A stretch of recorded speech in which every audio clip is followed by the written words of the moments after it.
Alright folks, so today we have the special piece that I have acquired thanks to Nani B All Day selling it to me because I would never be able to afford this knife.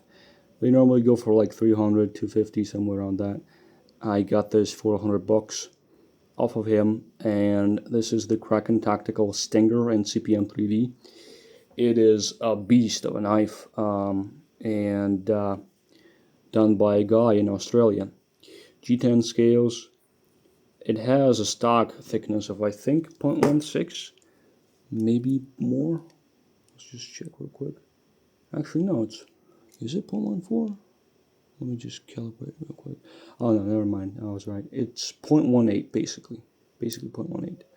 And such a beastly thickness. It does feel hefty in the hand, and boy, I've been waiting to review this for a while. Well, let's see.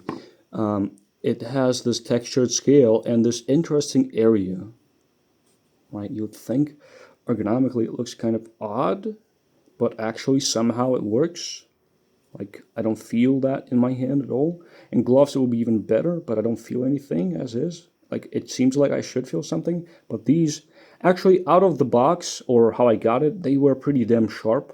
So I had to kind of round them down. Thankfully, like, this worn out finish looked authentic with my work. And otherwise, it was cool. The only thing is the handle, if you pay the closer attention, it's not quite symmetrical in terms of the scales aligning to each other, especially in the choil area. Like usually you can just tell by running your finger across the tang. Hear that? If I do it on the other side, a different sound, because there's much less of it exposed and it can slide off easily. I should probably trim my fingernails. But anyways, the handle has some imperfections. This is probably done by a guy just, pressing a button and doing that pattern somehow, I suppose. But it still is very comfortable.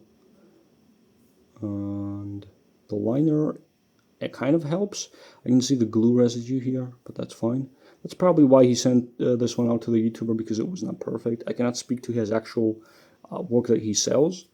But the sheath also was kind of flawed. When I got it, it was so loose, like insanely loose. I had to heat up these tabs right here on the sides, and now it is better because it holds onto the handle better.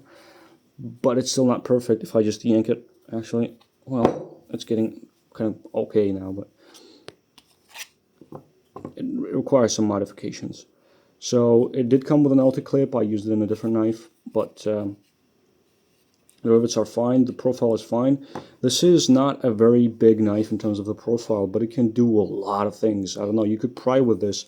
This tip, I mean, look at it. It is not. Let me just grab, say, this one. This is also a robust boy. This is a Survive Knife GSO clone by Gia Brother, and it's just awesome, is all I can say. I'll be reviewing it too, but if you just look at the tips right here, you can see that this one is thicker. Even though this is a saber grind, this is a full flat, but this is thicker, and this is freaking CPM 3V. I'm pretty sure he said 60 to 61 HRC, which for a fixed blade is fine, right? I would prefer probably 61 to 62, but it's his knife. He's making it, so that's how it is. And I have stabbed it through a lot of things. I actually did get, from stabbing a piece of thick polycarbonate, I got a bit of a chip in the tip. I don't know if you'll be able to pick it up, but it's somewhere around here. It's like a microchip. Probably can just get it sharpened out very, very quickly. But for now, I just got it rounded off with a ceramic rod, and it works just fine. I don't notice any difference. So this area, speaking of which, is perfect because of the balance of the knife. It is really far back. Let me just show you how far. Right there. It is very far. And so this is really nice. Feels really good. The only thing is the blade, I wish they just gave me the edge until right very bottom here.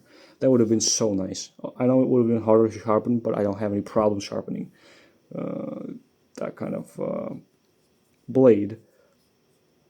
As is, because this gets out back, right? Your thumb is still good, and you can just push this way. But I still wish it either had a finger choil, like full-sized one. I can cut in my own, but still. Or I wish it had full-length blade. As it sits, it is a 4-inch blade. Cutting edge probably 3.75, somewhere around that. And I mean, like I said, the tip is nasty. This would be a great combat knife, except it's a bit too heavy, I think. Now, it's not going to be quite as heavy, I think, as bayonet-sized knives, but it's getting close, with all the extra weight and the tang thickness. If you kind of work in the outdoors more, I think this would make a better option, honestly, even though its appearance suggests that it's probably like a killing knife, and it would certainly do great at that. Like, it would penetrate through everything, probably some plate armor even, like if it's Kevlar. I would think this would go through it. And yeah. For comparison, that's the G Brother. And this is another great, well, no, this isn't a great value knife, but this is a great value knife. Beavercraft Nightfall, it's called, I believe. It's in 1066 steel, but it's heat treated somehow so good. I actually hammered this into cement. I had to a little bit, and nothing on the edge, surprisingly. And it doesn't even seem to be that thick behind the edge. It does feel kind of convex-y, but that might be the effect of the coating, just deceiving me. But this is silly. This is useless, kind of. But the handle is really nice. These are wood. I have gotten two ones, and they were on sale for like $10, but that was a while ago. I'm probably gonna get these around 40 these days. They have a really nice leather sheath. The other one I modified into my own thing. I'll probably be reviewing that later as well, along with this one. But rambling too much a bit. Let me just show you. Again, these little things are probably not present on his actual work. I can't say, but regardless, as a practical tool, this is just awesome. The coating on it, Donnie B. All Day used the heck out of it. Then Choir Boys Outdoors used the heck out of it. Or it was the other way around. I forgot which one was first.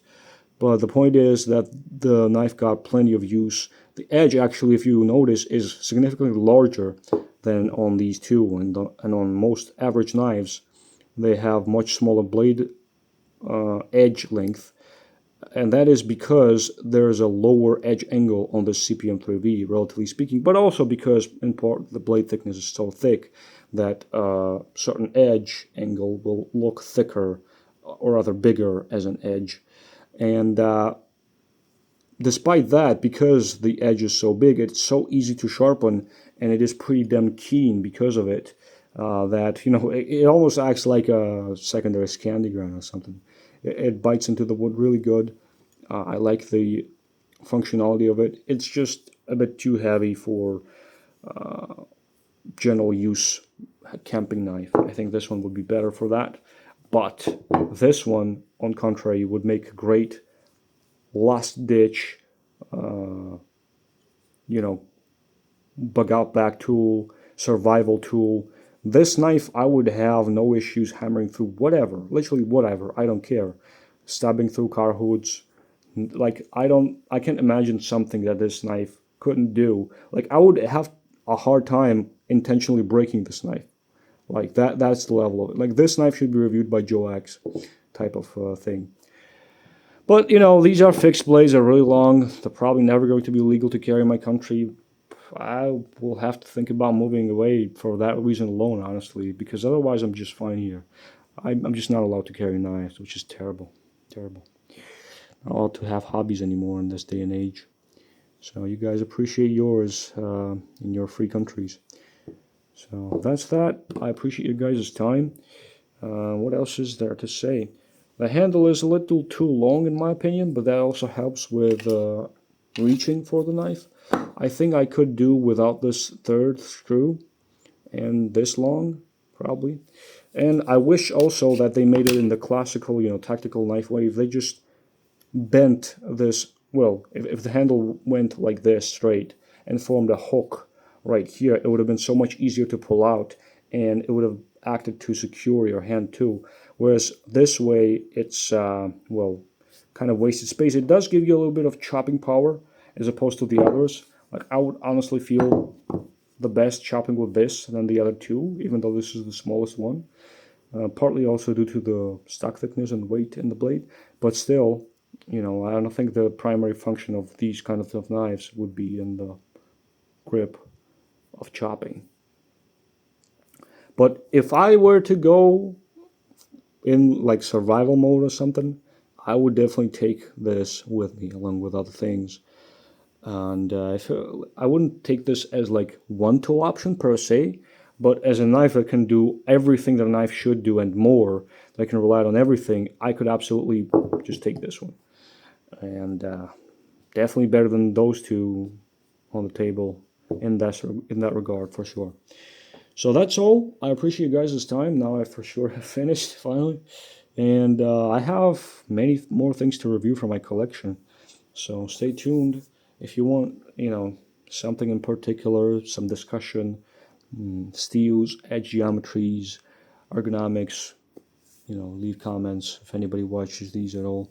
Otherwise, I'll just keep the library to myself. And I appreciate your time. Subscribe, whatever.